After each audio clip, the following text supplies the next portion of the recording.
Studies in Pessimism by Arthur Schopenhauer. Chapter 3. On Suicide. As far as I know, none but the votaries of monotheistic, that is to say, Jewish religions, look upon suicide as a crime. This is all the more striking, inasmuch as neither in the Old nor in the New Testament is there to be found any prohibition or positive disapproval of it. So that religious teachers are forced to base their condemnation of suicide on philosophical grounds of their own invention. These are so very bad that writers of this kind endeavor to make up for the weakness of their arguments by the strong terms in which they express their abhorrence of the practice. In other words, they declaim against it. They tell us that suicide is the greatest piece of cowardice, that only a madman could be guilty of it, and other insipidities of the same kind.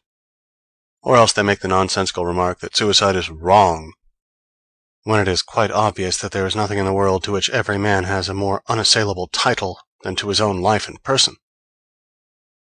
Suicide, as I have said, is actually accounted a crime, and a crime which, especially under the vulgar bigotry that prevails in England, is followed by an ignominious burial and the seizure of the man's property. And for that reason, in a case of suicide, the jury almost always brings in a verdict of insanity. Now, let the reader's own moral feelings decide as to whether or not suicide is a criminal act.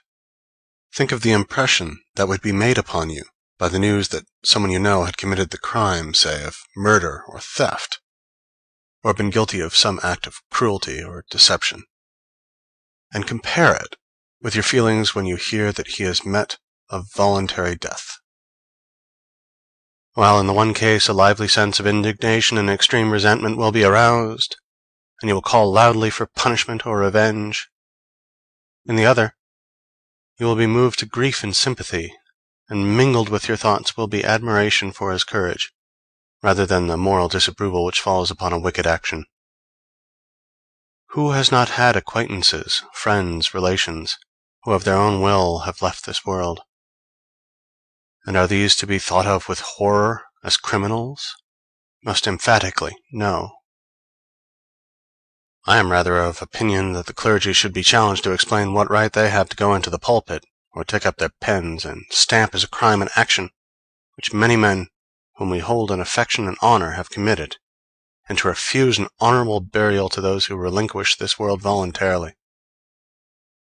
They have no biblical authority to boast of as justifying their condemnation of suicide, nay, not even any philosophical arguments that will hold water, and it must be understood that it is arguments we want, and that we will not be put off with mere phrases or words of abuse.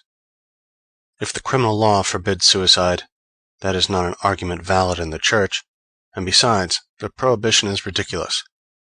For what penalty can frighten a man who is not afraid of death itself? If the law punishes people for trying to commit suicide, it is punishing the want of skill that makes the attempt a failure. The ancients, moreover, were very far from regarding the matter in that light. Pliny says, "Life is not so desirable a thing as to be protracted at any cost. Whoever you are sure to die, even though your life has been full of abomination and crime. The chief of all remedies for a troubled mind is the feeling that among the blessings which nature gives to man, there is none greater than an opportune death, and the best of it is that everyone can avail himself of it." And elsewhere, the same writer declares, "Not even to God are all things possible, for he could not compass his own death if he willed to die." And yet, in all the miseries of our earthly life, this is the best of his gifts to man. Nay, in Massilia and on the island of Ceos, the man who could give valid reasons for relinquishing his life was handed the cup of hemlock by the magistrate, and that, too, in public. And in ancient times, how many heroes and wise men died a voluntary death? Aristotle, it is true, declared suicide to be an offense against the state, although not against the person. But in Stobaeus' exposition of the peripatetic philosophy there is the following remark: "The good man should flee life when his misfortunes become too great; the bad man, also, when he is too prosperous." And similarly, so he will marry and beget children, and take part in the affairs of the state, and generally practice virtue and continue to live.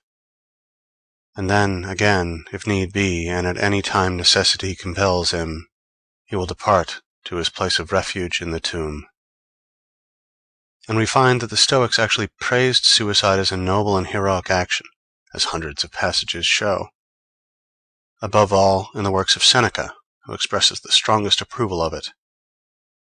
As is well known, the Hindus look upon suicide as a religious act, especially when it takes the form of self-immolation by widows, but also when it consists in casting oneself under the wheels of the chariot of the god at Juggernaut, or being eaten by crocodiles in the Ganges, or being drowned in the holy tanks in the temples, and so on. The same thing occurs on the stage, that mirror of life. For example, in L'Orphelin de la Chine, a celebrated Chinese play, almost all the noble characters end by suicide, without the slightest hint anywhere, or any impression being produced on the spectator, that they are committing a crime. And in our own theatre is much the same. Palmyra, for instance, in Mahomet, or Mortimer, in Maria Stuart. Othello, Countess Terzky. Is Hamlet's monologue the meditation of a criminal? He merely declares that if we had any certainty of being annihilated by it, death would be infinitely preferable to the world as it is. But there lies the rub. The reasons advanced against suicide by the clergy of monotheistic, that is to say, Jewish religions, and by those philosophers who adapt themselves thereto, are weak sophisms which can easily be refuted. The most thoroughgoing refutation of them is given by Hume in his Essay on Suicide. This did not appear until after his death, when it was immediately suppressed, owing to the scandalous bigotry and outrageous ecclesiastical tyranny that prevailed in England. And hence only a very few copies of it were sold under cover of secrecy and at a high price.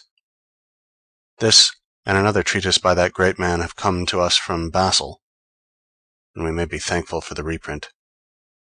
It is a great disgrace to the English nation that a purely philosophical treatise, which, proceeding from one of the first thinkers and writers in England, aimed at refuting the current arguments against suicide by the light of cold reason, should be forced to sneak about in that country, as though it were some rascally production, until at last it found refuge on the continent. At the same time, it shows what a good conscience the Church has in such matters. In my chief work, I have explained the only valid reason existing against suicide on the score of morality. It is this: that suicide thwarts the attainment of the highest moral aim by the fact that, for a real release from this world of misery, it substitutes one that is merely apparent. But from a mistake to a crime is a far cry, and it is as a crime that the clergy of Christendom wish us to regard suicide. Translator's note. Schopenhauer refers to Die Welt als Wille und Vorstellung, Volume 1, Section 69, where the reader may find the same argument stated at somewhat greater length. According to Schopenhauer, moral freedom, the highest ethical aim, is to be obtained only by a denial of the will to live. Far from being a denial, suicide is an emphatic assertion of this will, for it is in fleeing from the pleasures, not the sufferings of life, that this denial consists. When a man destroys his existence as an individual, he is not by any means destroying his will to live. On the contrary, he would like to live, if he could do so with satisfaction to himself, if he could assert his will against the power of circumstance. But circumstance is too strong for him. End footnote. The inmost kernel of Christianity is the truth that suffering, the cross, is the real end and object of life. Hence, Christianity condemns suicide as thwarting this end, whilst in the ancient world, taking a lower point of view, held it in approval, nay, in honor. But if that is to be accounted a valid reason against suicide, it involves the recognition of asceticism. That is to say, it is valid only from a much higher ethical standpoint than has ever been adopted by moral philosophers in Europe. If we abandon that high standpoint, there is no tenable reason left on the score of morality, for condemning suicide. The extraordinary energy and zeal with which the clergy of monotheistic religions attack suicide is not supported either by any passages in the Bible or by any considerations of weight, so that it looks as though they must have some secret reason for their contention. May it not be this, that the voluntary surrender of life is a bad compliment for him who said that all things were very good? If this is so, it offers another instance of the crass optimism of these religions, denouncing suicide to escape being denounced by it. It will generally be found that as soon as the terrors of life reach the point at which they outweigh the terrors of death, a man will put an end to his life.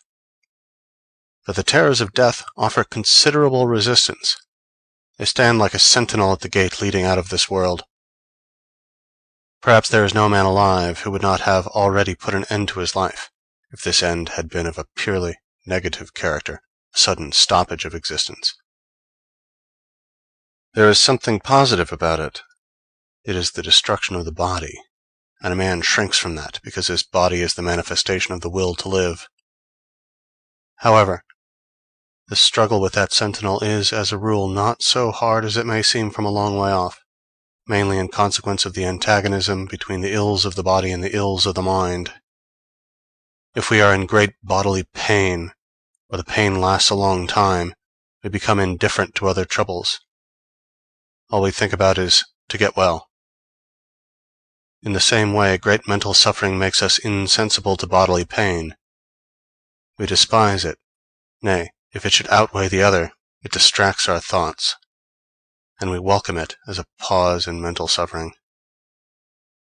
It is this feeling that makes suicide easy, for the bodily pain that accompanies it loses all significance in the eyes of one who is tortured by an excess of mental suffering. This is especially evident in the case of those who are driven to suicide by some purely morbid and exaggerated ill humor. No special effort to overcome their feelings is necessary, nor do such people require to be worked up in order to take the step. But as soon as the keeper, into whose charge they are given, leaves them for a couple of minutes, they quickly bring their life to an end. When, in some dreadful and ghastly dream, we reach the moment of greatest horror, it awakes us, thereby banishing all the hideous shapes that were born of the night. And life is a dream.